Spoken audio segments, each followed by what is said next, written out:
I got drunk with Ian, and later he was arrested wrongly on suspicion of murder. Thank God that bit's in. Yeah. So what happened? Well, I wasn't really part of it because we both passed out. It was a college ball, and we all drank vast amounts. Particularly Ian and I drank a ridiculous amount, and then both collapsed. The last thing I remember is Ian falling down and him obviously being horribly hurt.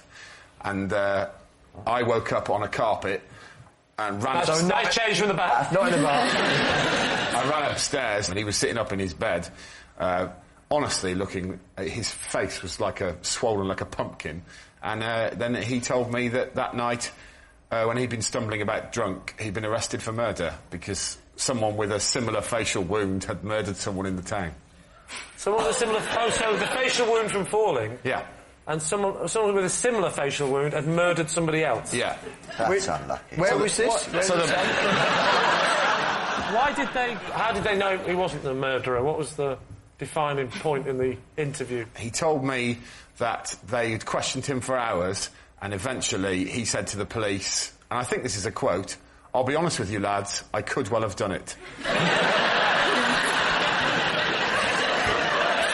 and yet they still let him out before you'd woken up. It upsets me to think that police respond to double bluffs like that. And just to be clear, it was proven at the end that he had absolutely nothing to do with it. Correct. Right. Obviously, otherwise he wouldn't be here. Right.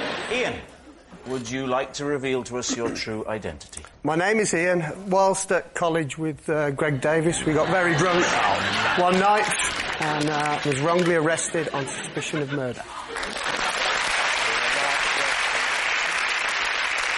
When I ran up in the morning, he was sitting upright in bed and his head was 3 times its natural size. And I went, "Oh my God, mate, are you all right?" And he looked at me like this and went, "We've gone too far this time."